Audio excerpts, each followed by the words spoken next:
Oh, hey, that's Mike. I'm John. That was the intro. We're here to talk about baseball cards. How you doing, Mike?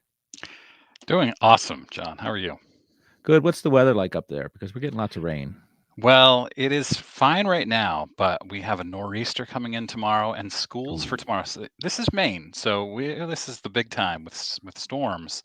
We're accustomed to bad storms. We don't cancel school a lot, and schools for tomorrow were all canceled by like 4 or 5 p.m. today, which is wild. Do you still have snow on the ground? No, Okay. So nor'easter will strictly be rain type behavior. It won't be no, we're snow. supposed to get 3 to 6 inches where I am, which is near the coast, Oh, and then okay. up to a foot In the up north. wilderness. Okay. Yeah, it is mostly Uh, wilderness. you have one kid in high school. Is that correct? Middle school. Middle school. Is this a virtual day tomorrow? Is that what you're saying, or do they just get their Canceled. kickback canceled? Okay, I got Canceled. you. I was gonna say, man, thank God I was born in the '70s when we didn't have virtual school, because that would be horrible, as they Yeah. say. I say Give the kids horrible. their day off, I say. Yeah, take a PTO, personal time off, That's which right. everybody needs, right? I do. So I need some. look at that. We got a new background, a bunch of Gaudis there. Pretty cool. Like Gaudis it. have kind of been swimming around in my brain the last couple days, but that's neither here nor there. I'd like to talk about something that everybody is sick of talking about, yet it runs through every fiber or is the fiber that runs through our hobby, and that's grading. Okay.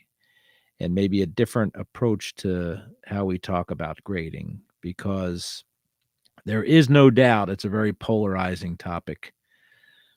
For, against. Sometimes if you're a seller, you're for it. If you're a buyer, you're against it, or vice versa. So it kind of comes up in most conversations, when it comes to deals. What will it grade at? Is it real? All that fun stuff. But I had a few leftover uh, nuggets floating around in my head that I thought I'd want to bring up. And one of the concerns is, well, let me ask you a question. I see some cards behind you. How many graded cards do you think you own? 130. Oh, okay. How many do you think I own? I stated it once on the air, but not with you. You don't watch my crap, so you would never I, not know this I answer. do, but I would say 300. Okay. Uh, as somebody who is a proponent of not grading, I own 160 something. So you're pretty close to me. I have a lot of cards that should be graded that aren't graded. I do buy graded cards. I occasionally submit graded cards. But anyway, the grading of cards is interesting because of the pop reports, drive prices, all that fun stuff. Um, Concern I have is a friend of mine texted me today. Shout out to Tony in South Philadelphia about crossovers that he did that from a Beckett to a PSA dropped 2 grades. And that seems pretty. It's the same card that was in the same slab forever, and yet the grade dropped. Two different companies, but it shouldn't be that way, right? I mean, grading is already subjective, and there was um, clearly written on the card was the corners, because it was a Beckett. So all the stuff, the corners, the front, the back, all that fun stuff was notated as to why it got the grade of 7. Yet PSA dropped it down to a 5. 4. Oh, 7 to 5. Yeah, 5. yeah. I think it was a 5, 7 to a 5. So we have problems between companies, but a concern I have is within a company. Are you familiar with kind of the different generations of PSA grading? Maybe do you recognize the fact that there are clear differences in how they graded stuff over time? And what do you Of think course. about that? Yeah, it's, if you had a card graded in the 90s, let's say you had a 33 Gaudi and it graded a 7, Oof. Uh-huh. and you want them to regrade that now, it might be a 5 now Right. because their standards have become more stringent than they were back then. And, uh, I don't I get it. I get it, but it's strange to me that they would grade something differently now than they did in the 90s. Our eyes haven't changed, right? I mean, the Well, cards mine have. I've got glasses now. I didn't back You're then. a professional grader, though, but, you know, standards have changed perhaps, but what does that do to the value of cards or the perceived value of cards? It seems to me, um, I have some old SGC slabs that I had crossed over to newer ones, and they reslabbed them, no problem, same grade. But when you drop a couple grades, even between companies or within companies, it seems to me that they're not upholding their own standards. You know, and that's a bit of a lot of people like to say grading is a scam. I mean, that's It's the probably most common what comment I get on any grading video. Grading is such a scam. Why are you watching the video? They're hate watching it. people yeah, exactly. People love to be scammed, right? But, there's several levels to that, and there isn't you know it's not like a Pinto where we knew that if you rear-ended a Pinto, it would blow up because the gas tank was in the back. Like, people have different you hit the front of a Pinto, it doesn't blow up. You hit the back, it does. So people have different opinions of what the scam is. The scam is they're grading your cards wrong. They're holding back tens, which, what do you think about that? Do you think that that's a real thing? I don't. Not in policy. So I did a video on this, I don't know, last summer maybe, particularly about the 1980 Ricky Henderson PSA 10 because it's a very, very low pop. And there are a lot of people, a lot of very, very smart people who are convinced, and they've used statistics to what they believe is prove that there's pop control on the 1980, and there's other cards too, 80 Ricky Henderson. And I'm not convinced that there is a policy in place or that, Nat Turner says, don't grade these a 10. But I also think that there is some, maybe they hear these rumors and it's almost like confirmation bias where they think I can't grade a 10 on this card because I'm not supposed to. Now, I'm also not going to accuse anybody or any company of doing this, but imagine if you are a head grader at a large company, and the head graders make 150, $200,000 a year, according to James Beckett just last week said that. I think he said 150 top graders can make 150 plus. And you own a PSA 10 1980 tops Ricky Henderson. Would you have motivation? Would you have the inclination to prevent that next nine? Somebody, let's say a lower grader comes in and says, I think this is a 10. Would you keep it at a 10 or would you be like, my card's going to go down in value if this one's a 10? It's a lot of math to do, man. Yeah, You're a math guy. I'm not. I'm like the bass player of this foursome. You, me, Mike, and Danny. So I only get four strings. But I don't believe. I tend to not believe in conspiracy theories because same. unlike the old days, nobody could keep a secret anymore, right? Exactly. Like Yes. back in the Kennedy days, they could keep a secret, but not anymore. And There's too many with people that who would need to be involved. and there's too many people who want the spotlight pointed at them. You're right. There's out of if it takes two people to do a conspiracy, that's usually at least one too many because one will most likely talk. With that said, I find it hard to believe that a grader would say tell them would be self-policing and say, well, there are too many tens, Right. and I find it hard to believe that a series of graders however many PSA employees, I assume it's dozens, right? Or Hmm. however many SGC, I don't want to pick on PSA, SGC, Beckett, all those folks. They have dozens, if not more, graders each. I doubt that there would be that many individuals coming to the same conclusion independently that, oh, you know what? Maybe there are too many tens. So I'm not saying there is an effort to staunch the flow of tens, but is it even harder to get tens on the new cards, which in theory are in better shape than a 1980 Ricky Henderson? Or there are fewer modern cards that are getting tens, which tells me like nothing's changed. The technology has gotten better to print cards from 1980 and more consistent. So what's happened, in the last couple of years where there have been less tens in theory? Well, are there I fewer don't know. tens? I don't grade I much. I don't, I I don't really study I don't do, what is it? Gem Mint, whatever the company is sure. that everybody talks Yeah. about. I don't pay any attention Double to that, but doublemint. Yeah, Double Mint gum. people definitely, man, people are comb through that data and it's crazy what they come I up with. I don't think there are fewer tens. I do believe that newer cards are graded by a different standard than older cards. But I also think that people are submitting far more newer cards now than they ever did. Like, first of all, in, let's say, 1989 Upper Deck, there aren't a whole lot. People have pointed to the fact that the Griffey, there's a lower percentage of tens on the Griffey, and it's because you're only going to submit your Omar Vizquel if you believe it's a 10, Right. or your Yeah. John Smoltz if you Yeah. believe it's a 10, whereas people will submit any Griffey 89 Upper Deck. So of course it's going to be a lower Yep. percentage 10, but you're just not submitting as many 1989 Upper Decks as you would a 2024 Tops or 2024 Panini Prism. But proportionally, there should be more tens out there that than like people are saying there's fewer tens, but there seems to be a lot more cards A lot more being cards. graded. Quality control is terrible. You I think think so? I do. Yeah, Okay. I did a video on especially Stadium Club. This last release of Stadium Club, the 2023 Stadium Club that came out in February 2024, and how terrible they looked. The borders were badly, badly chipped. They were Right. really, Well, really. I mean, they're full bleed, right? So yeah, that's one problem. I thought they were gonna tell me they were off center. I'm like, how's that possible with those?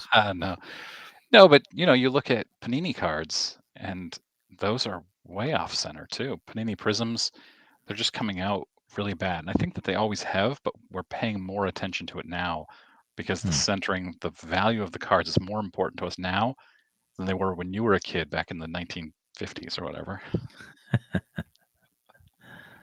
Thanks. Thanks, boy. Well, we didn't treat our cards. We treated our cards like we treated our best friends. They went everywhere with us, and whether it was in the creek or up a tree or whatever, we were pals with our cards. Now everybody, yeah, everybody. It's like everybody treats their cards like a virtual girlfriend. They never touch them. They just, they're just there. So, speaking of virtual, another thing I've been thinking of, we talk about the differences between, and I told you off air, I've gave up my 1960 Mickey Mantle card, Topps Mickey Mantle that was traded, that I got in the late 90s and was graded in the 1990s by PSA. I traded that for a heftier sum than I thought I would get for it because it said a six, and found a buyer that was supposedly educated that bought the number and then didn't they bought the grade but not the card. And I got, I already had a PSA 5 1960 Mantle that was in much better shape than the one I got in the late 90s. So I kept the 5, cashed in on the 6. So that's a problem, right? What about, I feel like AI is the only way we should be grading cards. But with that said, AI would completely wipe out every card graded by a human. And what do you well, first of all, what do you think about that? Have you ever spoken publicly about AI grading? I, in my interview with Pete Steinberg, just over a year ago, I think it was February of last year, maybe, I asked him, when are we going to have AI grading? And he said it's years away from being ready. It needs to see tens of thousands of examples of each card to know how to grade and what those grades were to know how to grade at this point. Now it's advancing, AI is advancing extraordinarily rapidly, but it's still not quite there yet, despite what some people might claim. They are using, PSA just said in a video a week or two ago that they're using, I believe, AI, some sort of AI tool to grade centering on cards. So it's coming, it's here. It's just not ready to say this card is a 6 and here's why. But that is coming, and I welcome our AI overlords. I hope it comes soon. So, I mean, it's already here. Tag does it, right? And to whatever quality that is, I'm not going to judge that, but I'm a little cynical when I hear, you know, the Pete Steinberg talk about, oh, it's years away because it sounds like they need years to figure out how to cover up all the cards they've graded by human eyes that are about to be dropped 2 or 3 grades for whatever reasons. Well, I think you And can. why does a computer need to read thousands of samples of a card when a human doesn't to grade a card? I think you can, to your first point, you can train your AI to have a not as strict grade as you're alluding to there by saying the grades are going to be much tougher with AI. The AI will grade them just as easily or as toughly, is that a word, as you train it to be. And so if you train it on your grading, it will grade the same way you do, using your standards and the way you've graded other cards in the past. But it doesn't take thousands of examples for that because there's a lot of cards. Um, SGC, for example, doesn't have the library of graded cards that PSA does. And there's many. I don't know. There's fewer. There's a lot fewer cards that have been graded a few thousand times by SGC than there are that haven't. There's that exponential number is off the hook, I'm sure, right? So how are they gonna build a database for, say, these 33 Gaudis that are surrounding us right now? How are they gonna build that database reasonably well when saying they need thousands of examples and they will never get thousands of examples? Yeah, I don't know if they need thousands of examples for each, like Billy Hargrave and Harry McCurdy, 1,000 of each or 10,000 of each. I think they just need 10,000 of each set. But yeah, I mean, I hear what you're saying, but even within a set, there's offsets of there's type offsets. You Yep. know what I mean? Like that, not every card in a set is the same, Mhm. right? As far as the way they are constructed and printed and all that fun stuff. So I'm a little I have my doubts about that. And again, part of me, the cynical part of me says that's you're just putting that off for somebody else to figure out later on because you know, you're going to be faced with a boatload of collectors wondering why their cards were held to different standards than the AI. And if it's like you say, they grade on a curve, then is that a whole other problem? You're saying they're gonna, it's like teaching to the lowest, the child of the lowest abilities in the classroom. The other ones suffer, right? Or teaching to the middle, half suffer, half don't. So, you know, how do you how do you quantify that, or how do you like it? Either a card is a 10 or it's not a 10, right? What you Well, it what depends you're on what your standards are. Well, I mean, you can't have sliding standards, right? Like, it seems to me, you're never gonna find a 33 Gaudi 10, right? I'm Well, saying that off the cuff. PSA allows for 60/40 centering. Is Mhm. that a 10? I don't think there's any perfect cards anywhere in the world, okay? That's what But I believe. 60/40 is really lenient, in my opinion, I agree. I agree with you, yeah. especially 60 with it centering. it should not be perceptible to the eye, like, if you're looking at it from arm's length, which is a great way to go about looking at cards. Yeah. You 60/40 is perceptible. Hmm. Uh, you shouldn't be able to see that from arm's length that their card is off center. Let's go back to Tony for a second. You said that did he crack the card or did he send the card in pre-graded and have them do the crossover? Tony is a mystery to me. I've Hmm. been to Tony's house. I've seen his collection. It's wonderful. In fact, No we went doubt. to we went to the baseball game last week and had a great time. So it was a 1986-87 Fleer Michael James Jordan, I guess, whatever the heck his middle name is. Michael So Jeffrey Jordan. Jeffrey. Jeffrey, yeah. It's an all right card. It was you can't see this, but it was a Beckett Yeah. 8. Okay. Okay. Look at that. Beckett 8, beautiful card. It had 9 centering, 9 edges, 8.5 corners, and 7.5 surface. Hmm. Okay. Hmm. When those rascals over there in Tustin, California got a hold of it, hold on a second. My wife always says my contrast is too high. It came back a 6. 6. Okay. So this is my question though. Did Tony crack it I bet you himself? he did. Okay. Yes. I don't want to give So away his secrets, i- but I bet. is he is he 100% sure he didn't do? And I'm sure he's fine. He's been doing this a long time. But I see this a lot. I always wonder, did they do damage to the card when they cracked it? Because I've cracked a couple cards before, and boy, that Right. is scary and risky. I've never cracked a slab. Um, but for some reason, he had a bunch of Beckett's. He's showing me a 9, which is a 96-97 finest, a great card. 10 centering, 10 edge, 9.5 corners, 8 surface. And it came back a 9 with PSA. So it jumped the rookie jumps down 2 grades, but the finest, which I think should be more difficult to grade, stayed at the 9. Like, you could find more flaws in a finest, I would think, Yeah, than you could yeah. in a 2 different cards, right? Like a completely different composition.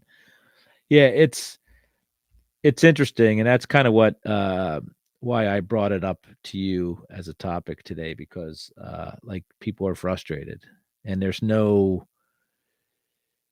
the standards change, but the collector seems to be getting left behind, because you could send you can send a 5 in and it can get a 6 or a 7. It doesn't seem to be a rhyme or reason. I've seen plenty of examples of that. Plenty of people saying it is truly like gambling. Like, oh, I won on the 49ers. Well, they didn't tell you that they lost on, the Chargers game and the Colts game. There's winners and there's losers, and there should not be that. It should not be that way in grading. I know we're relying on humans, but you're telling me the machines are just going to copy what the humans are doing. I'm frightened. AI is uh, in grading. It's more about the grading company saving money than anything else. Yeah, of course. I mean, that's deal every most fortunately for me, I can't be outsourced or mechanized or whatever. But like, that's a real concern with companies, right? They want to grade cards 24 hours a day, Yep. and Uh, my preference as a collector is to buy vintage, iconic cards that are look high end in low grade. So the 1.5s that are really beautifully centered. And the front looks great. And there might be a mark on the back or something that drops the grade down. And I'm happy to pay a premium for a 1.5 that looks amazing.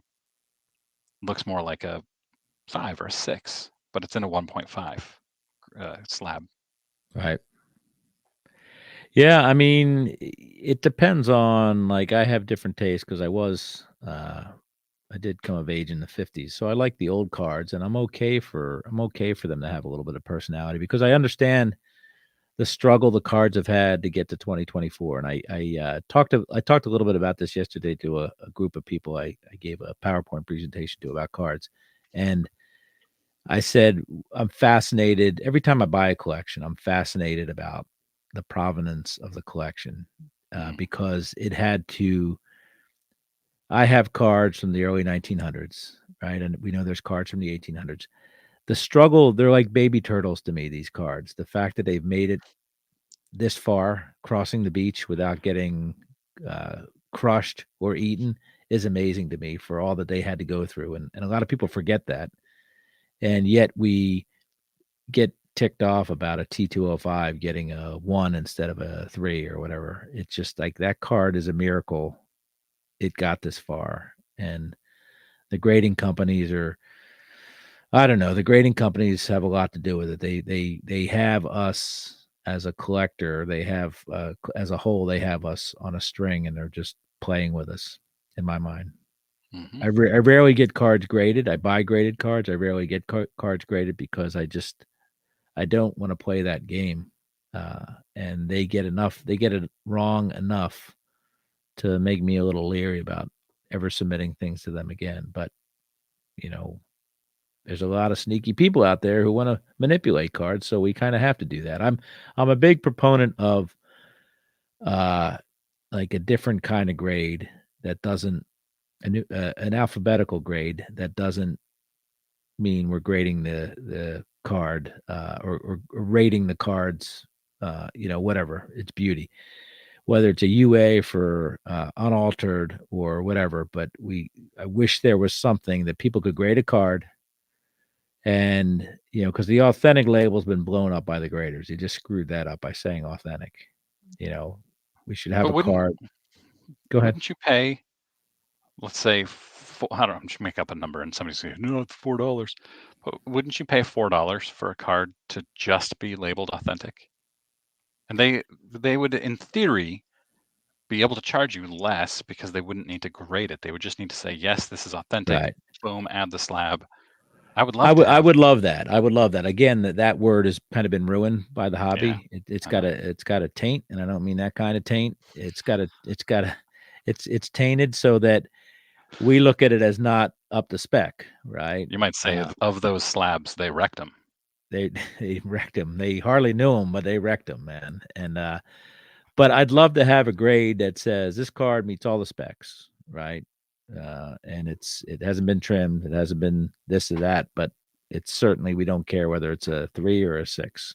And of course, that's more of a vintage thing, and I know we can encapsulate and protect our cards, but my overwhelming urge to get cards graded when I do is to make sure that it's a real card, and it hasn't been, molested in any ways. It's pure, like the driven snow, as they say. Yeah? I like it. You Yep, like I it? think I think we've solved everything. Alright, that's part 1 of the show. Let's no, I'm just kidding. Alright, so listen, little known secret, it's, like Mike said, there's a nor'easter coming. He's gotta get under his, blankie with his wife. They're gonna watch the Celtics and the Thunder. I urge all of you folks to enjoy a sporting event, either in person or on the couch with your significant other. Thanks for listening to us. You have anything else to say about this whole episode, Mike? I don't think so. Just make sure you comment if you have any thoughts. We'd love to hear it, especially if you agree with me on anything. If you want a new host, or you're sick of seeing the same people, just put it down, okay? Uh, Because yeah, it's this- yeah, that's it, man. Good luck to the Celtics tonight. They'll probably make it out of the first round of the playoffs, but die on the vine after that, right? Is that what we're no, they're thinking? winning the championship this year. Okay. All right. Good luck with that, man. All right. Thanks, Mike. Appreciate it. Thank you, everybody, for watching, listening, and rebuttaling, as some people say. Is there a buttle, or is there I think just a it's a. rebuttal? I think Can it's we a. make buttle popular again? Yeah, yeah, So what we sure. did Use was it in a buttling. sentence. We did was buttling. We buttled, and the commenters rebuttal. This is awesome, man. I'm a buttle Okay. man. I don't know why you knew that, but all right. Thanks, folks. I Take like care. big Goodbye. buttles. I like big bottles, and I cannot lie. Goodbye. See you, John.